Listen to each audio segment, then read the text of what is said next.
That's the college dual Could do enrollment that, change, right. within kids that actually. That's what I'm saying, I mean, we haven't had that, but. I just didn't know if there was a cap, I thought there, I'll find out what the details. So when you're looking at the 2018, 2019 on this chart, so it doesn't move into the other cap. Like, when you said you retained 22 students the year before, and then you had 30 that were there, you would end up with 52 students, but then some would graduate, so is that, like, I guess, when you try to look at how many cyber students you had in 2018, 2019, would you add 33, 31, and 2? Or, There were 33 31 you students. retained, and 33 those moved total. into the group of 33?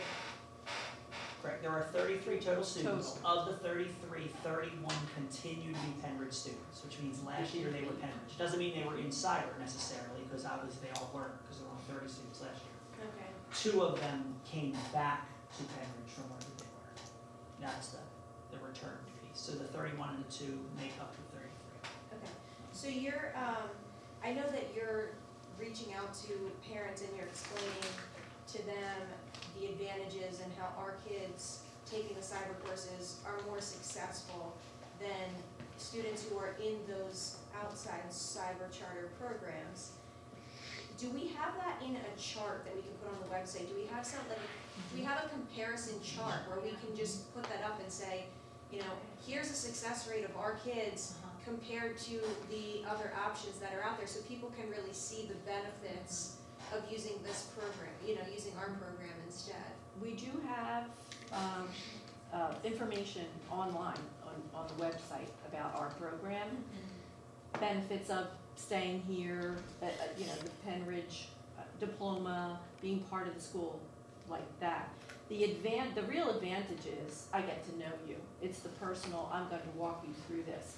Unfortunately, many students who participate in cyber are students who are struggling, right? They might be struggling with mental health issues, they're struggling. That's why they are choosing cyber.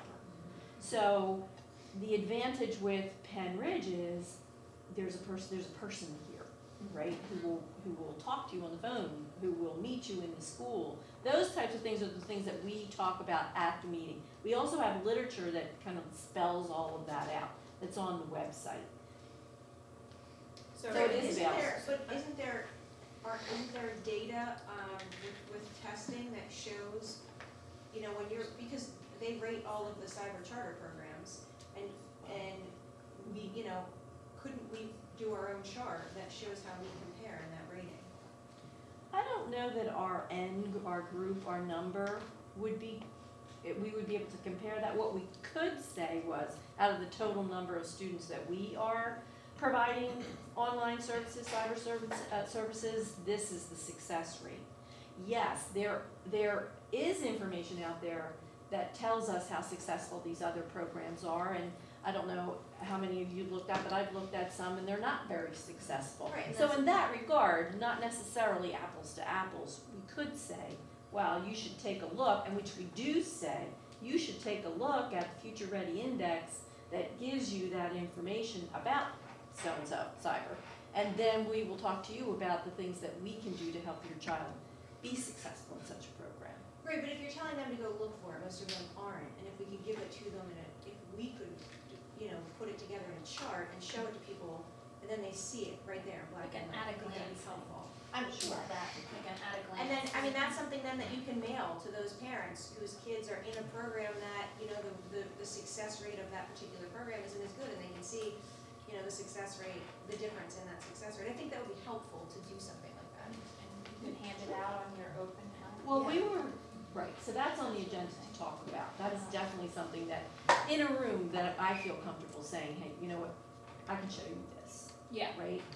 So if you're talking about kind of an infographic to show people in that regard, we can look at putting that together.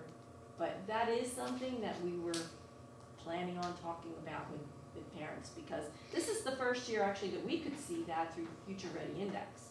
And you can see those, and you can see that really pretty quickly. Yeah, but if I were a parent and somebody asked me to go look somewhere else, I wouldn't. Yeah. I understand. Put it in front. I absolutely, My I son understand what was you're in talking cyber. about. I just wanted to I let you still know that that is get on that. our radar, that is Yeah. what we were talking Mhm. about, but I certainly appreciate that Mhm. suggestion to have it available on Yeah. paper. Or a link to say, hey, Yeah. you can look at all of them. Right. Just a question about like the classes that you're offering for them. And I know you're trying to bring them into that Penridge community, so I'm guessing like, do you, I guess, encourage them to come to like the games, the plays and all that stuff, so like you kind of, alright. Yeah, we could try to get them in the library, we try to get them to, at least come for lunch.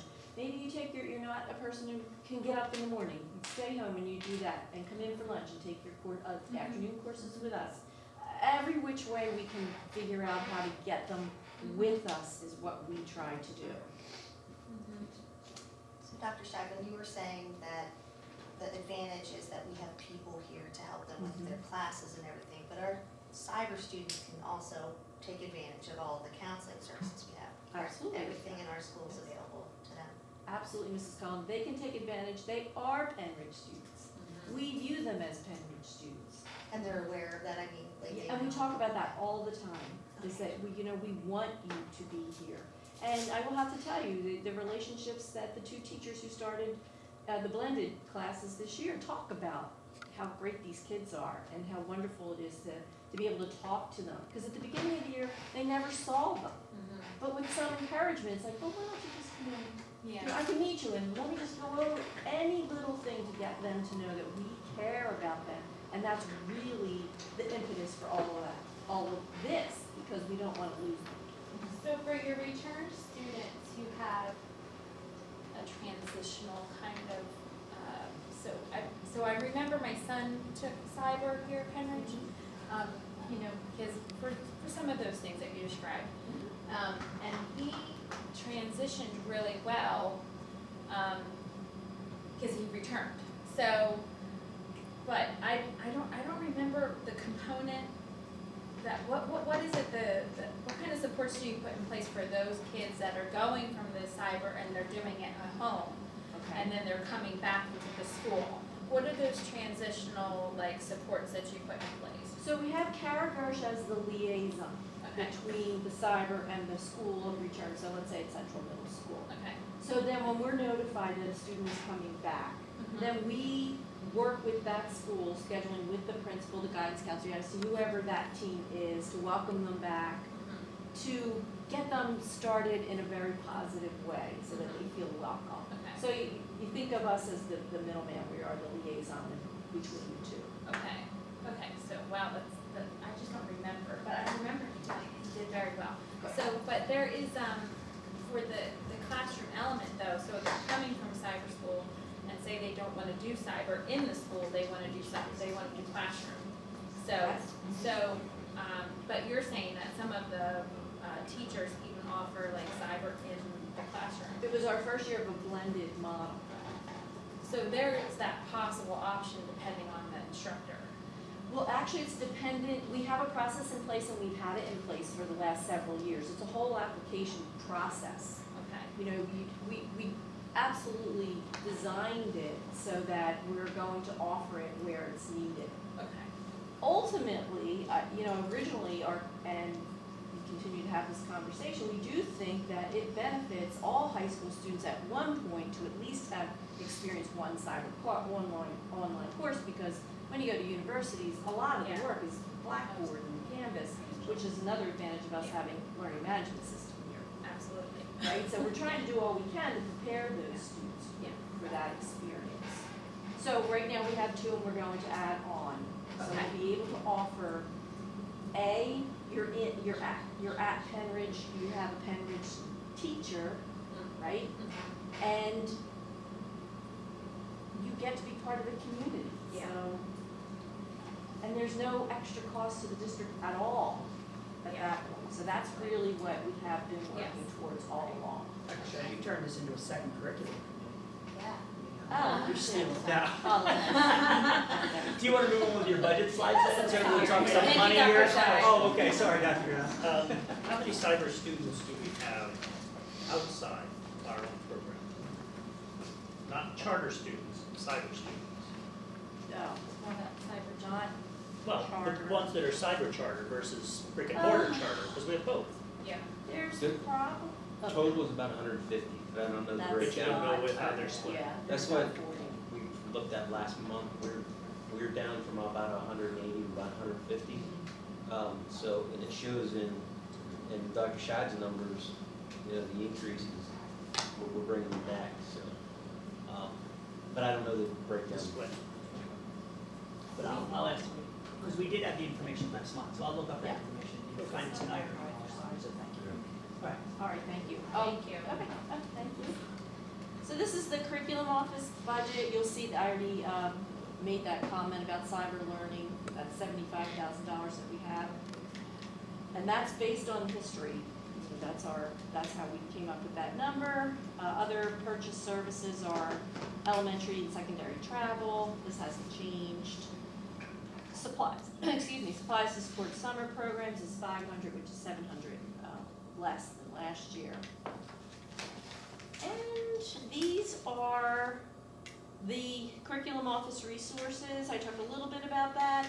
We've been using Linkit successfully now before going into our 5th year. That has remained stable. So I think originally it was 56,000, so it's actually gone down over the past couple of years. The Canvas renewal, now we have middle school, so now we're 6 to 12 there. Class Link is the single sign-on, we talked about that. OTS is our professional development online system. And that's how we keep track of, we add the courses to that system, that's how teachers sign up for that system. And that same system speaks to PVE for Act 48 credit for teachers. The typing club, we use that in 6th grade computer class. Apex Learning for the 10 seats there. They are online courses that we offer. Usually we're using Apex in the summer for the summer school program. And are we filling all 10 of those seats? I'm sorry. Are we filling all 10 of those seats? We split it. We purchased 10 and the high school purchased 10. So last year we needed more, so yes, the answer is yes. So you're filling. At this point. Respondus is the lockdown browser, so students who are taking quizzes, tests, and so forth cannot get out into, the World Wide Web. And then nothing else really has changed. SurveyMonkey, we're still using that at a very small increase, and our workshop refreshments hasn't changed, and office supplies hasn't changed. And professional and technical services is the same for staff development as it was last year. We didn't have any increase there. And our totals, so from 2017-18, the total budget was 601. We have a $53,000 decrease from the year prior, and total, we are about 9% less than last year. Nice work. Nice work. Thank you. But doing more. Doing more, or less. How do you not love that? Yeah. Thank you. We're really enjoying the work. Well, and I think,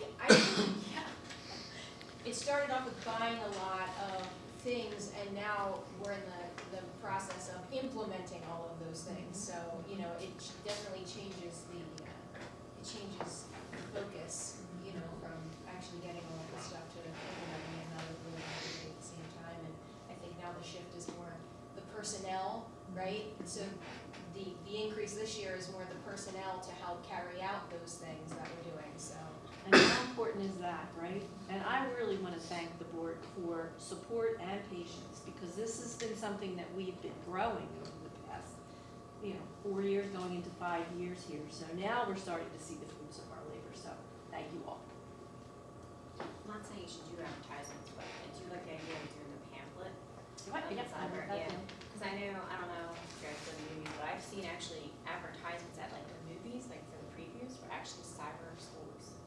Mm-hmm. Like, I don't know if you're there, Maybe and I'm not saying the Penrich needs to put an advertisement out before, but I'm just, It'd be a I'm- seasonal ad. I'm just saying, Yeah, I'm just yeah, saying that, I mean, I have actually But- seen local cyber schools and That's and incredible. charter Cyber schools. charter. So you see what we're Yeah. up against, but I do think it's the communication piece. If you can see what we're offering here. And that's Right. right Well, at your and- local Regal. And isn't it something like over 50% of our students of the, isn't that like a? Right, so in the students who are currently in cyber programs, Mhm.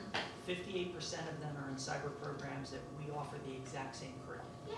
In terms of the Right. curriculum we use for our cyber program, 58%, because there are only about 4 big providers in the cyber game as Yeah. it is. Right. So, because one of the reasons they have the advertising budget is if a student goes to cyber charter, we do it per pupil. So a high percentage of them are special ed, and so it can be anywhere from $15,000 to $28,000 depending on where they qualify in terms of the charges that we have for them. Well, it doesn't cost that to educate a child cyber. Right. Between what the course costs about $200, the laptop costs about $300. Yeah. You know, the internet provider's $25 a month or whatever. So they do make a lot of extra profit per student because we pay the exact same per pupil charge, Exactly. whether it's a brick and mortar or a cyber charter from that Yeah. standpoint. There is legislation working its way through the House and the Senate and the state to try to address that issue. There has been lots of conversation. Dr. Thompson and I were able to spend some time up in Harrisburg on what PSBA called Advocacy Day, where they were talking about hot button issues in education, and that was probably the number one that the representatives and the senators wanted to hear from us about in terms of what were Penn-Ridge's experiences, what is really, because it's a lot of conversation. They were just back in session, and so there was a lot of conversation around those topics. So it's been in the newspaper recently, but I think that's part of it. But this is the time of year they're recruiting students pretty heavily for the fall Yeah. and for the summer, and so there you are seeing a lot of advertising. Dr. Now, I was able to find that there's 138 charter students, but I don't know how many are cyber, so I'll have to get that information in email to you. What was the, at the National School Board Conference, that one session I went to, that I shared with you about how the cyber schools are doing a lot of advertising, and there was they gave us a statistic of how much money they spend, and public schools don't spend Well, I mean, any. I've seen it in the movie theater, they do it. So it's just something to think about if you want to increase, but, you know, Yeah, I'm we're not on the saying, right. I'm just saying. Now we made an advertising budget. Yes, Too early on that. well, that's all. That all goes with the public. Yeah. Yeah. We have an advertising budget, she's sitting Yeah. there. No comment.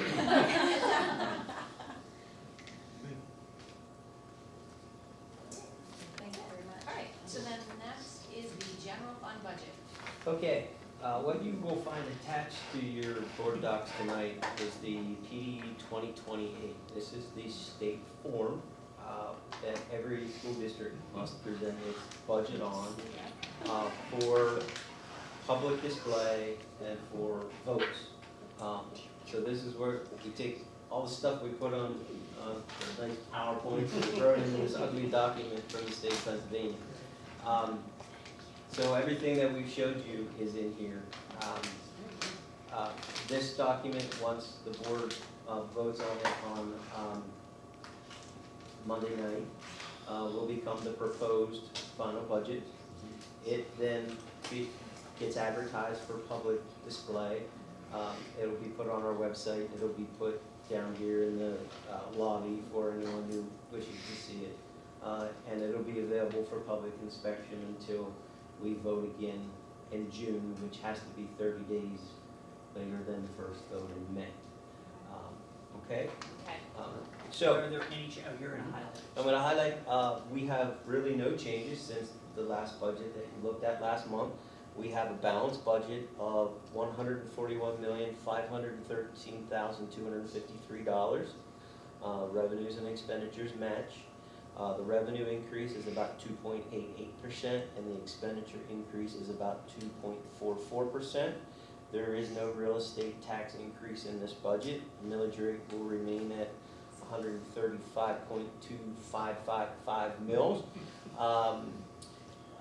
The local revenue will increase from about 103.9 million to about 106.4 million.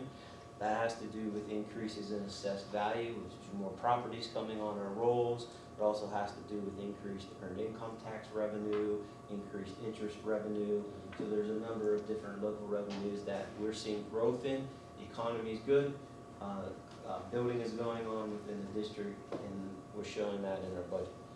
State revenue is going from 32.7 million, or just shy of 32.8 million, to 34.2 million. We're still working with what we were given from the state as budgeted numbers for basic ed, special ed. So those two numbers won't be locked in place until there's a state budget put in place, but unfortunately, they don't give us the opportunity to wait until they get finished with their work. So we drudge forward and do the best we can. Federal revenues, we're remaining flat at about 825,000. That's what makes up the total $141.5 million revenue number. On the expenditure side, you remember, $3.3 million increase in expenditures. 2.9 million of that is salaries and benefits. And the other increased area is in other purchase services, which are our tuition line items. And we saw those in the pupil service budget, where those tuition line items were going up. So those are the major changes in the expenditure side. All the other categories on the expenditure side dropped or were offsets between interest and principal payments. So calendar-wise, what we're looking at is May 13th is our proposed budget vote. Then, like as I said, the budget will lay in state for 30 days. You can make changes to that budget if something happens. We will have another finance meeting on June 11th that we could discuss anything if we have to make any changes, if something happens, from the state level, or something happens here in the district that we need to react to. We have time to do that. And then the final budget adoption will be on June 17th. And at that meeting, we will adopt this document in the final version, and we will also pass resolutions to set the real estate tax and the other taxes, the homestead, farmstead exclusion this year. That number we just received in last week. Our amount of money available is up by about $90,000. We get about just under 2.5 million for that, and our number of homestead and farmsteads is up a little bit also. So and that makes sense because we're continuing to have growth in the district.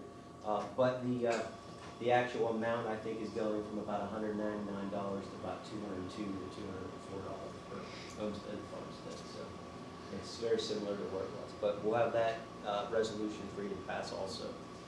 So that's all I have for the quick and dirty on the budget. So. Any questions, comments?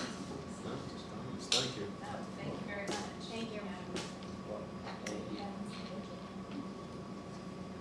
Love it. Public comment? No?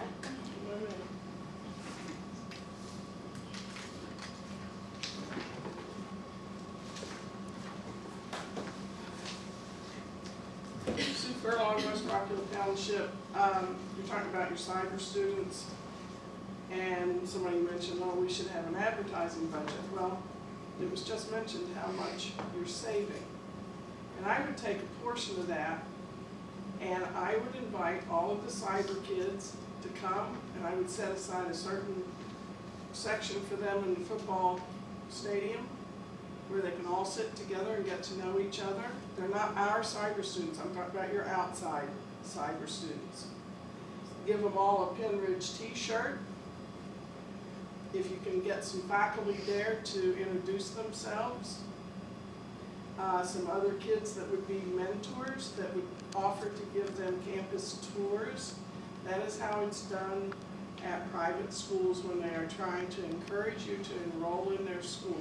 They don't send you a pamphlet, they start with that, but that's step one of several steps. And you gotta spend money to make money. When our customers come to my place of business, they get our t-shirt, they get our mug, and that's what you do. You hand out stuff, and you talk about how much, then, look at all these kids having fun because they go to Penridge. You gotta sell it, okay? And there's nothing wrong with selling it, because I think, personally, it's to the benefit of the child to be part of a community. And basketball season, you invite them again, they're all together, they get to know each other, and if 2 or 3 of them decide to make that switch and come to our brick and mortar school, they already know somebody else maybe that's sitting beside them in that little section, and you get to know their moms. They get to know the superintendent and maybe a few board members. You start making them want to be part of our community. You don't just send them a little pamphlet. It's more emotion as much as statistics on what am I going to study. Because we can match that, but we can do better than that. We can make them part of a community. And you take what you're saving, you set aside a portion of that, and you buy the t-shirts, you buy the mugs, you buy the football tickets, and you make an effort to, I think, do what's good for the student. I think being here is a great thing. And I just think that, and even offer, for them to come and sit in on a class or something like that. You gotta sell it, and I think it's good for them. I also, when you're presenting general budget, generally speaking, I think it should be up where I can see it. I know all the board members have it, but this is a public meeting, you're spending my money. I would like to see it up there while you're talking about it. When you're talking about this, that, and the other change, to leave me out, no, I don't appreciate that. But anyway, those are the 2 things I have to say. Thank you. Yeah, can I just respond real quickly, just so to let you know, when we bring the families in, we invite them, they come to the cap room, and, like, 2 years in a row, I bought the tickets and we raffled off to come see the play. Yeah, Like, plays are good because some of them are musical. Yeah, they love almost that. every event, I would have a section so that they get to know each other, and they're gonna feel more comfortable if, Mary and Jane decide to, maybe that's not a good name.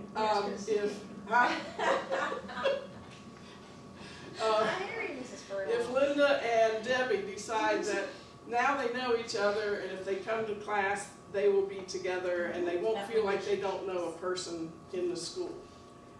So anyway, that's how, you gotta sell it. But I think it's, you got the money coming in now, all right? And so you're not taken away from anything. You've saved your, you've created your cash flow, now build on it. And at every event, because some kids want drama, some want music, some want art, some want football, some want just the social part is football, basketball, wrestling, whatever it is. You always invite them, and once they come, they'll come more often.